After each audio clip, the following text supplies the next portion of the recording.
I get up and I don't get any applause? All right. You don't need to stand. That's okay. Thank you. Thank you. I am very honored to be able to introduce Terry Mathis. She and I have been emailing back and forth a little bit, and one of the things that I noticed is she has an incredibly simple signature. It says, Terry Mathis, Consultant. And so I am proud to know someone who doesn't make any bones about it. She's a consultant. And she consults all over the United States. She consults with groups of people, church, nonprofits, groups of people who want to be able to engage their mission faithfully and want to build the resources so that they can accomplish what God has called them to do. I am very pleased to call her a friend and to have known her these last, 5 years? 5 years. And I would invite you to join me in welcoming Terry Mathis.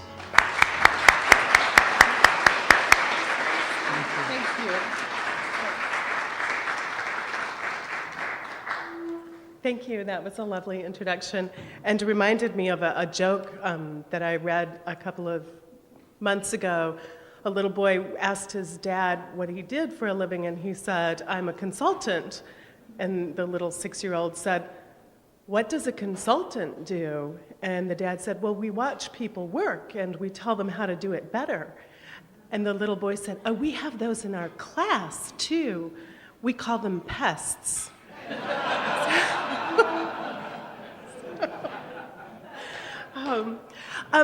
Because I do work all over the country, it means that I travel a lot for work.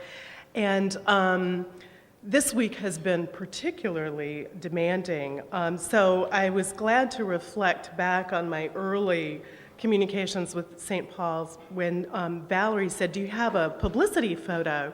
And I sent her the one that we use for Dorcas House, and then the one that my firm, the Episcopal Church Foundation, uses when they're sort of, proposing me as a consultant. And she immediately sent them back and said, "I've retouched them. What do you think?"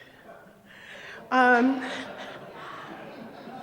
couldn't decide whether it was cool that I was famous enough to need retouched photographs, or whether it was a downer that I was old enough that you could retouch them. And then this week, I was in Salt Lake and got an emergency call from my family and had to go straight from Salt Lake to North Carolina with a suitcase full of dirty clothes and not much else.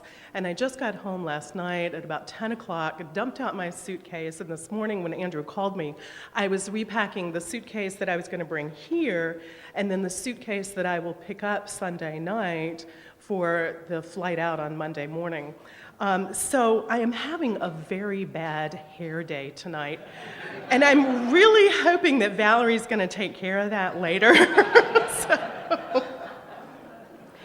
But during all these travels, I was thinking I'm going to come to St. Paul in the desert, which is a place that is very, has a dear place in my heart, and you may not know that, but during the walkabouts, when you elected my husband bishop, for which I am still trying to forgive you, but during that time, this was the place that they brought all the candidates for a quiet meal and a little sort of peaceful fellowship among all the candidates before going to St. Margaret's. And we were told at the beginning of this, 5 days of grueling interviews, that we would all become friends, all these candidates, and we all thought, right. But it's true, we did. And so I have these good friends who went shopping with me in the rain, which never happens here, in the rain in Palm Springs, and had a lovely dinner served by some of you. And I remember that fondly. So I really wanted to do a good job. And I thought of you as I was wheeling my little roller bag from one terminal to the next and thought about what I would be saying. And this is what I saw as I was thinking about you all. I saw a life-size poster of a smiling businesswoman in a trim navy blue suit, and one hand on her hip, the other hand holding a briefcase. And at the bottom it says, "My miles have the power to grant a wish." In another terminal, there's a close-up of a brown-skinned woman, sun-wrinkled with salt and pepper hair, and she's wrapped in this beautiful, bright native costume, and she's staring very wisely at the camera, what you call an eye contact shot. And along the bottom, it said, "She can plant the seeds that will change the world if she can get the seeds." And then over the escalators, there were just multiple banners of these big, beautiful posters of a smiling African child. And then over the child's head, this hugely enlarged mosquito with its, what do you call it, proboscis, pointing right at the little kid's head. And then draped behind a white mosquito net. And in blue across the bottom, "Nets save lives."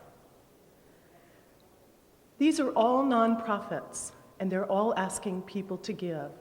But notice what they have in common: agency. You have the power. You can change the world. You can save a life. I like to call this the heifer effect.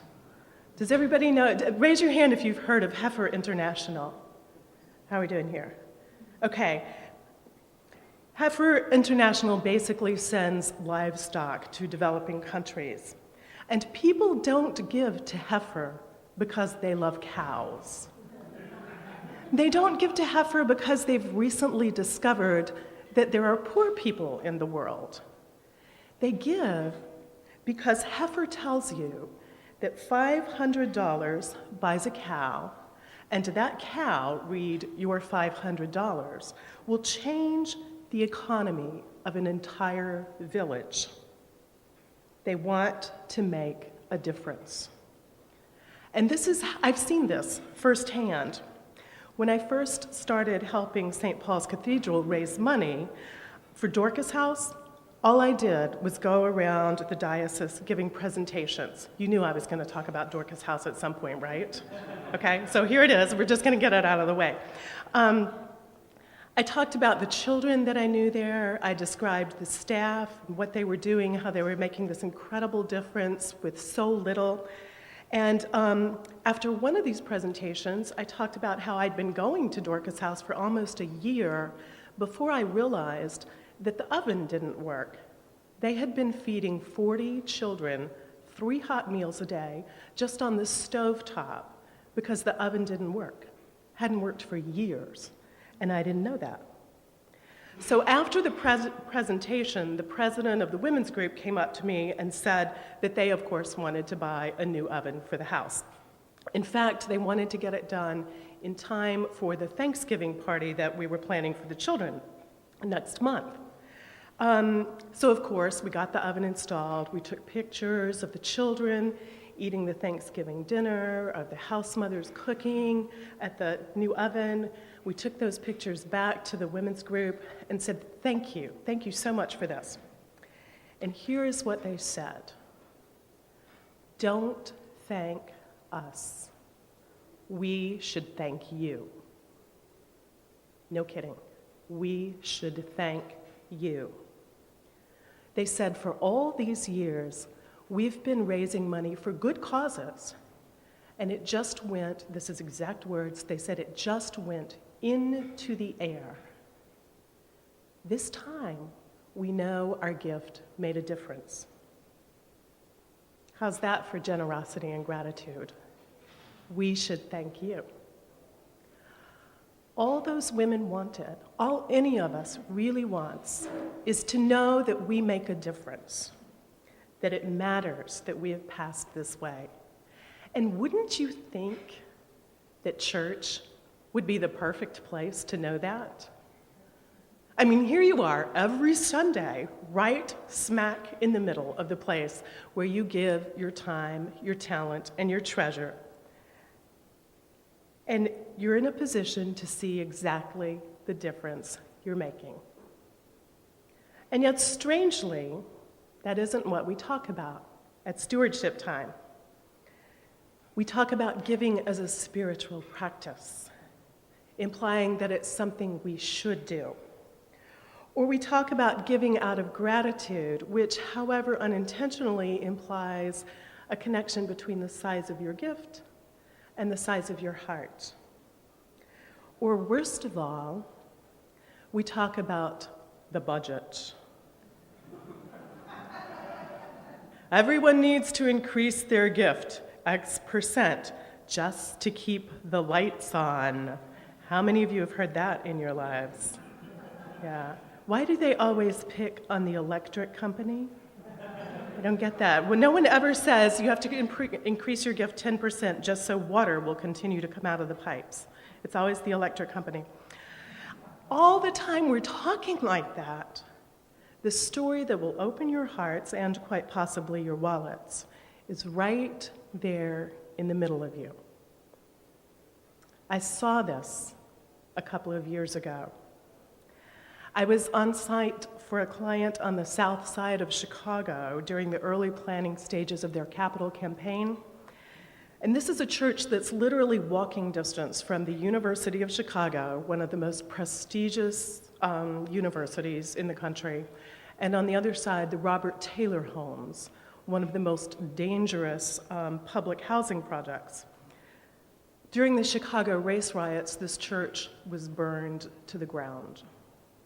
So there I was, 30 years later, attending services and training volunteers to run a campaign, and I had already sat through 2 very cold, I might add, services, and listened to the stewardship chair say the exact line about the electric company I just played for you. And I'm thinking, this is going to be a really long campaign. Then during the 3rd service, 3 middle-aged men stood up at announcements and said, "We have a gift for Antoine." And the rector called Antoine up front and explained that these 3 professors at the University of Chicago had tutored Antoine through high school. They had helped him fill out his college applications. And Antoine, who had grown up in the Robert Taylor Homes, was going to be the first person in his family to go to college. And then the professors gave Antoine a laptop. 30 years after racial anger had burned their church to the ground, 3 white men, 1 black teenager, 1 college acceptance. Now look at you. Look at the people at your table. 30% of you would give to that church right now. Who would not want to be part of something like that? You think, this is so cool. And here's the good news. You are. Every church worth its electricity bill has stories like this. And now you're going to have a chance to tell yours. This is the interactive part that John told you about.